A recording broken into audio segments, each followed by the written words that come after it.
Assalamualaikum warahmatullahi wabarakatuh. Saya Kistina dari Prodi Akuntansi Syariah 5B, Sekolah Tinggi Agama Islam Negeri Bengkalis, akan menjelaskan materi tentang manajemen risiko pembiayaan syariah dengan dosen pengampu Bapak Firdaus MM. Yang pertama ada definisi manajemen risiko. Manajemen risiko merupakan upaya rasional untuk mengurangi atau menghindari konsekuensi kerugian atau cedera menurut William Eenuman tahun 1984. Yang kedua ada apa itu pembiayaan syariah? Pembiayaan adalah penyediaan dana atau tagihan yang dipersamakan dengan itu berupa yang pertama ada transaksi bagi hasil dalam bentuk mudharabah dan musyarakah. Yang kedua ada transaksi sewa menyewa dalam bentuk ijarah atau sewa beli dalam bentuk ijarah muhtahiyah bit tamlik. Yang ketiga ada transaksi jual beli dalam bentuk piutang murabahah, salam dan istisna. Yang keempat ada transaksi pinjam meminjam dalam bentuk piutang qard. Yang kelima ada transaksi sewa menyewa jasa dalam bentuk ijarah untuk transaksi multi jasa berdasarkan persetujuan atau kesepakatan antara lembaga syariah dan pihak yang dibiayai. Selanjutnya tujuan analisis pembiayaan. Analisis pembiayaan di lembaga keuangan syariah bertujuan yang pertama menilai kelayakan usaha calon peminjam. Yang kedua menekan resiko akibat tidak terbayarnya pembiayaan. Yang ketiga menghitung kebutuhan pembiayaan yang layak. Selanjutnya ada kriteria analisis pembiayaan. Yang pertama safety. Keamanan kredit atau safety yaitu harus benar-benar diyakini bahwa kredit tersebut bisa dilunasi kembali. Selanjutnya ada suitability. Terarahnya tujuan penggunaan kredit atau suitability adalah kredit akan digunakan untuk tujuan yang sejalan dengan kepentingan masyarakat atau sekurang-kurangnya tidak bertentangan dengan peraturan yang berlaku. Yang ketiga ada profitable, menguntungkan atau profitable baik itu bagi bank berupa penghasilan bunga maupun bagi nasabah, yaitu berupa keuntungan dan makin berkembangnya usaha. NPL atau NPF, Non-Performing Loan atau NPL adalah perbandingan antara kredit yang tidak dikembalikan lagi oleh si peminjamnya atau kredit macet dengan total kredit yang disalurkan oleh lembaga keuangan kemasyarakatan. NPL atau NPF itu termasuk sama dengan NPL yang termasuk istilah untuk lembaga keuangan konvensional, sementara NPF untuk lembaga keuangan syariah. Selanjutnya ada tingkat kelancaran pembiayaan syariah, ada lancar, kurang lancar, diragukan, macet, dan dalam perhatian khusus. Selanjutnya ada jenis-jenis NPL atau NPF. NPF net hanya membandingkan kredit berstatus macet dengan total kredit atau pembiayaan yang disalurkan, sedangkan NPF gross yaitu NPF yang membandingkan jumlah kredit berstatus kurang lancar, diragukan dan macet yang disatukan dengan total kredit atau pembiayaan yang disalurkan. Selanjutnya ada rumus perhitungan NPF atau NPL. NPF net itu ada total pembiayaan macet dibagi total kredit dikali 100%. Sedangkan NPF gross yaitu kredit kurang lancar ditambah diragukan ditambah macet dibagi total kredit dikali 100%. Selanjutnya ada rasio likuiditas.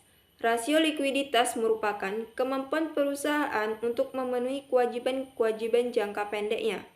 Beberapa rasio likuiditas adalah sebagai berikut. Yang pertama ada rasio lancar atau current ratio. Rasio lancar merupakan rasio untuk mengukur kemampuan perusahaan dalam membayar kewajiban jangka pendek atau utang yang segera jatuh tempo. Semakin besar perbandingan aktiva lancar dengan hutang lancar, maka semakin tinggi kemampuan perusahaan dalam menutupi kewajiban jangka pendeknya. Rumus untuk mencari rasio lancar adalah sebagai berikut, yaitu current ratio sama dengan aset lancar dibagi utang lancar dikali 100%. Selanjutnya ada rasio cepat atau quick ratio. Rasio cepat merupakan rasio yang menunjukkan kemampuan perusahaan dalam memenuhi atau membayar kewajiban atau utang lancar, yaitu utang jangka pendek, dengan aktiva lancar tanpa memperhitungkan nilai persediaan. Semakin besar rasio ini, semakin baik bagi perusahaan. Karena aktiva lancar yang paling liquid dalam perusahaan dapat menutupi utang lancar. Rumus untuk mencari rasio cepat adalah sebagai berikut, yaitu quick ratio sama dengan aset lancar dikurang persediaan dibagi utang lancar dikali 100%. Selanjutnya ada FDR, Financing Deposit Ratio. Financing to Deposit Ratio yaitu seberapa besar dana pihak ketiga bank syariah yang disalurkan untuk pembiayaan. Menurut Kashmir tahun 2010, FDR adalah rasio untuk mengukur komposisi jumlah pembiayaan yang diberikan dibandingkan dengan jumlah dana masyarakat dan modal sendiri yang digunakan. Semakin tinggi rasio FDR, maka kemampuan bank tersebut semakin baik, yang mengandung pengertian bahwa bank dapat mengelola fungsi intermediasi secara optimal.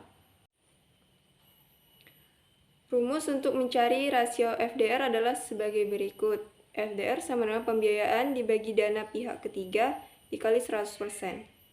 Selanjutnya ada analisis kesehatan bank dengan RBBR. RBBR digunakan untuk melihat kondisi kesehatan bank dari segi pendekatan resiko, di mana lembaga perbankan adalah salah satu lembaga yang rentan terhadap timbulnya resiko. Karena hal tersebut, antisipasi timbulnya resiko menjadi tujuan utama dari manajemen perbankan. Dengan digunakannya RBBR, diharapkan dapat dilihat tingkat kesehatan bank, mana resiko yang tertinggi dan mana resiko yang terendah. Ada beberapa penilaian dengan RBBR sebagai berikut. Yang pertama ada risiko profil atau profil risk.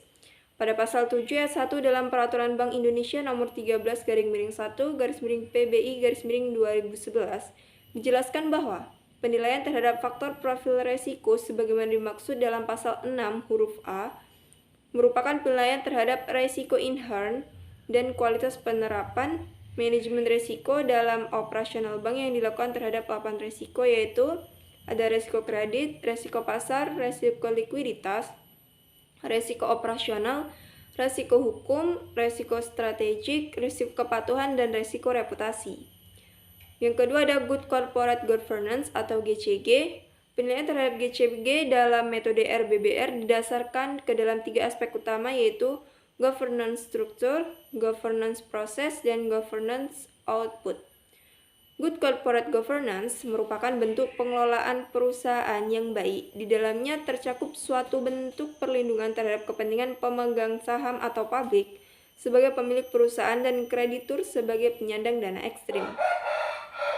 Sistem corporate governance yang baik akan memberikan perlindungan efektif kepada para pemegang saham dan kreditur untuk memperoleh kembali investasi dengan wajar, tepat dan seefisien mungkin, serta memastikan bahwa manajemen bertindak sebaik yang dapat dilakukannya untuk kepentingan perusahaan.